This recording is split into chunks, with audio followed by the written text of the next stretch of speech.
ప్రేక్షకులందరికీ నమస్కారం అండి. మన స్థలము కేవలం మన స్థలం అంటే మన ఇంటి యొక్క స్థలం ఒకటి కాదండి. అసలు ఎక్కడ ఎత్తుంటే ఎలాంటి లాభాలుంటాయి, ఎక్కడ డౌన్ ఉంటే ఎలాంటి అంటే ఎత్తు పల్లాలకు సంబంధించిన పూర్తి శాస్త్ర ప్రమాణాలు ఈరోజు మనం ఈ వీడియోలో తెలుసుకుందాం. సో గుర్తుపెట్టుకోండి, కొన్ని కండిషన్స్ మనకేముంటాయంటే అసలు ఒక క్షేత్రం మొత్తం అంటే ఒక వెంచర్ అనుకోండి, ఒక ఊరు అనుకోండి, ఎటు ఎత్తుంటే ఎలాంటి లాభాలుంటాయి, ఎటు డౌన్ ఉంటే ఎలాంటి లాభాలుంటాయి, వీటికి సంబంధించిన పూర్తి సమాచారం మీరు ఈ వీడియోలో తెలుసుకోబోతున్నారు. సో మొట్టమొదటిగా గజవృష్ట భూమి అంటారు. సో గజవృష్ట భూమి అంటే దక్షిణం వైపు, నైరుతి వైపు, పశ్చిమం వైపు ఈ మూడు వైపులా కూడా ఎత్తుగా ఉండి తూర్పు వైపు, ఉత్తరం వైపు, ఈశాన్యం వైపు పల్లంగా ఉన్న ఏ క్షేత్రమైనా సరే, చుట్టుపక్కల ప్రాంతాల గురించి మాట్లాడుతున్నాను, ఒక ఊరు, వెంచర్ ఏదైనా సరే అనుకోండి, నిజంగా ఇలాంటి స్థలం గనక ఉంటే, అలాంటి ఏరియాలో మీరు కూడా ఇల్లు కట్టుకొని ఉంటే చూడండి, ఇట్టి స్థలంలో గృహం నిర్మించి, ఓకేనా, గృహం నిర్మించి అందులో నివాసం ఉన్న వాళ్లకు ధన సంపదలు, ఆయుష్, నిత్య సంతోషమును కలిగి ఉందురు అని శాస్త్రం చెప్పిన వాడు. సో ఎంత అద్భుతంగా ఉంది, ఆలోచన చేయండి. అలాగే లెవెల్గా ఉంటే న్యూట్రల్ లైఫ్, ఇలాంటి స్థలం అయితే చాలా బ్యూటిఫుల్. అంటే ఒక ఊరు ఎలా ఉండాలనేది ఇక్కడ చెప్తున్నారండి. అలాగే ఆ ప్రకారమే మన స్థలం అంటే ఇంటి లోపల, కాంపౌండ్ లోపల ఉండే స్థలం కూడా ఈ విధంగా పెట్టొచ్చు.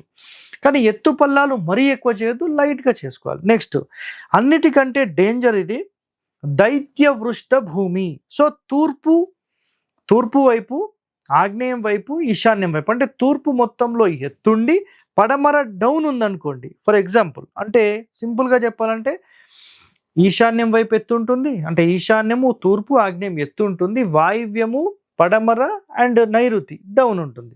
సో సింపుల్గా చెప్పాలంటే మనం గతంలో కూడా వీటికి సంబంధించి ఏం చెప్పుకున్నామంటే పడమర పల్లం ఉండొద్దు, అర్థమైందా? దీన్ని జలవీధి అంటారని చెప్పాం. సో ఇక్కడ నష్టం చూడండి, నైరుతి, వాయువ్యము ఇక్కడ ఈ ఏరియా పశ్చిమము పల్లంగా ఉంటే ఈ భూమిని దైత్యవృష్ట భూమి అంటారు. ఇందు నివసించే వారి నుండి లక్ష్మి తొలగిపోయి, అంటే సింపుల్ ఏం లేదండి, డబ్బుల పరంగా మొత్తం జీరో కొట్టేస్తుంది. ఇది 100% మీరు మైనస్లోకి వెళ్ళే అవకాశాలు ఉంటాయి, దరిద్రులగే అవకాశాలు ఉంటాయి. చాలా చాలా ఇంపార్టెంట్.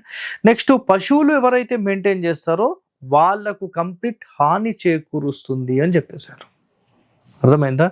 పశువులు కానీ, పక్షులు కానీ, మేకలు ఇలాంటివి ఏమైనా మెయింటైన్ చేసి పడమర డౌన్ ఉండే స్థలంలో గనక మీరు ఉంటే 100% ఇది మీకు మైనస్ చేస్తుంది. సో చాలా జాగ్రత్తగా ఉండండి. ప్రాణాలతో ఉండే ఏవైనా సరే మీరు పడమర, నైరుతి వైపు, వాయువ్యం వైపు, దక్షిణం వైపు పల్లం ఉండే స్థలాలలో ఉండకూడదు. ఇది చాలా చాలా ఇంపార్టెంట్ పాయింట్. ఓకే, నెక్స్ట్ కూర్మా వృష్ట భూమి. సో దీనికి సంబంధించిన ఎగ్జాంపుల్ నేను 100% మీకు చెప్తాను, గుర్తుపెట్టుకోండి.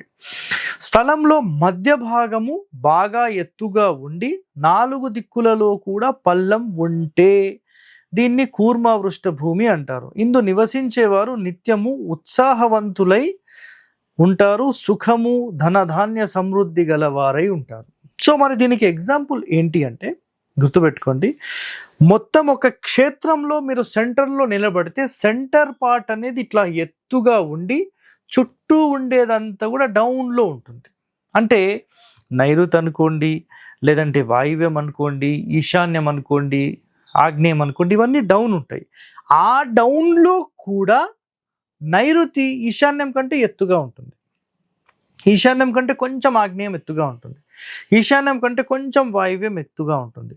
సో ఇలాంటి స్థలం ఇంకా అద్భుతమైనది. దీనికి ఒక ఎగ్జాంపుల్ చెప్పాలంటే మీకు, నేను జగ్గయ్యపేట వెనకాల మాదిపాడు అనే గ్రామానికి వెళ్ళాను. అక్కడ మీకేముందో గుర్తుందా అందరికీ? అష్టముఖ గండబేరుండ లక్ష్మీ నరసింహస్వామి వారి దేవాలయం. అక్కడ నాగ ప్రతిష్టలు జరుగుతాయి. సో వాటికి సంబంధించి నేను గతంలోనే ఒక ఎపిసోడ్ కూడా చేశాను. 4 మధ్య ద్వారాలు పెట్టించి ఆ ఇంటి నిర్మాణం మనం చేపట్టాం. చాలా అద్భుతంగా ఇంటి నిర్మాణం జరిగింది. సో చాలా చాలా బ్యూటిఫుల్గా వచ్చింది. సో అలాంటి నిర్మాణం నిజంగా అది చేసిన తర్వాత రోజు నుంచి ఈ రోజు వరకు 3 సంవత్సరాలు అయిందండి. అంటే 3 సంవత్సరాలు 4వ సంవత్సరం అవుతుంది. ఈ 4 సంవత్సరాల్లో వాళ్ళ డెవలప్మెంట్ చూస్తే మాత్రం అంచెలంచెలుగా ఎదుగుతూ వెళ్ళిపోతున్నారు. సో వాళ్ళ క్షేత్రం మొత్తం చూస్తే మీకు అలాగే ఉంటుంది. వాళ్ళ ఇల్లు పక్కన టెంపుల్, వాళ్ళ పాతిల్ ఇవన్నీ కొంచెం ఎత్తులో ఉండి మీకు దక్షిణం పల్లంగా ఉంటుంది, తూర్పు పల్లంగా ఉంటుంది, ఉత్తరం పల్లంగా ఉంటుంది, పడమర పల్లంగా ఉంటుంది. సో ఈ విధమైనటువంటి దాన్ని కూర్మ వృష్టం. కూర్మం అంటే ఏంటండి? తాబేలు. తాబేలు ఎలా ఉంటుంది? చుట్టూ కూడా డౌన్లో ఉండి ఇలా ఎత్తుంటుంది కదా. సో తాబేలు ఆకారం ఉండే స్థలం ఏదైనా ఉండి, లేదంటే ఒక ఊరు ఉంటే, అలాంటి దాంట్లో మీరు మధ్యస్థానంలో ఇల్లు కట్టుకుంటే 100% అది సూపర్ అని చెప్పొచ్చు. అర్థమైందా? ఇంకా చివరగా నాగవృష్ట భూమి గురించి మనం మాట్లాడుకుందాం. సో నాగవృష్ట భూమి అంటే చాలా సింపుల్గా చూడండి. ఇంటి భూమి అంటే ఇంటికి సంబంధించిన స్థలం ఉంటుంది కదండి. తూర్పు పడమరలు పొడవుగా తీసుకున్న తర్వాత దక్షిణం వైపు ఎత్తుగా ఉంటుంది, ఉత్తరం వైపు ఎత్తుగా ఉంటుంది. ఈ బ్రహ్మస్థానం నుంచి తూర్పు వైపుకి పడమర వైపుకి డౌన్ అయిపోతుంది. ఇక్కడ చూడండి ఇలా డౌన్ అయిపోతుంది. సో ఇటెత్తు దక్షిణం ఎత్తు ఉత్తరం ఎత్తు డౌన్ అయిపోతుంది. ఇలా గనక డౌన్ ఉన్న స్థలాలు గనక ఉంటే, అలాంటి స్థలంలో ఇల్లు కట్టుకున్న స్థలం ఉన్నా ఇది 100% ఏం చేస్తుంది చూడండి. సో ఉత్తర దక్షిణములు మెరక ఉండి మధ్య పల్లం ఉంటే ఇందులో నివసించే వారికి హానియు శత్రు వృద్ధి కలుగుచుండగలవు.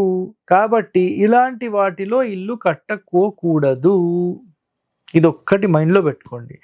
సార్ మరి ఇవన్నీ మాకు దొరకకపోతే ఏం చెయ్యాలి? సో చాలా సింపుల్ అండి. కేవలం దక్షిణం వైపుగా మాత్రమే ఎత్తుగా ఉన్న స్థలం తీసుకోండి. కేవలం నైరుతి వైపు ఎత్తున్నా పర్వాలేదు. లేదు మాకు పడమర వైపే ఎత్తుంది సార్, నో ప్రాబ్లం, నడుస్తుంది. సో ఇలాంటి స్థలాలలో మీరు ఎత్తు ఉండి ఉత్తరము ఈశాన్యము లేదంటే తూర్పు వైపు డౌన్ ఉండే స్థలం కేవలం మీరు తీసుకున్నా సరిపోతుంది. అలాంటి స్థలంలో మీరు ఈ గృహానికి సంబంధించి మీకు ఎంత స్థలం అయితే కావాలో అంత స్థలము మీరు తీసుకొని అందులో మీరు ఇల్లు కట్టుకుంటే 100% అది యోగిస్తుంది. సార్ అసలు ఈ ఎత్తు పల్లాలు దేనికి సంబంధించి, ఎందుకు అంటే కేవలం ఇంటికి సంబంధించి కాదండి, క్షేత్రం మొత్తానికి సంబంధించి. ఏదైనా వర్షం పడినప్పుడు కానీ లేదంటే మన తుఫాన్ వచ్చినప్పుడు కానీ ఈ వర్షపు నీళ్లు మొత్తం ఎటో ఒక వైపు వెళ్ళిపోవాలి.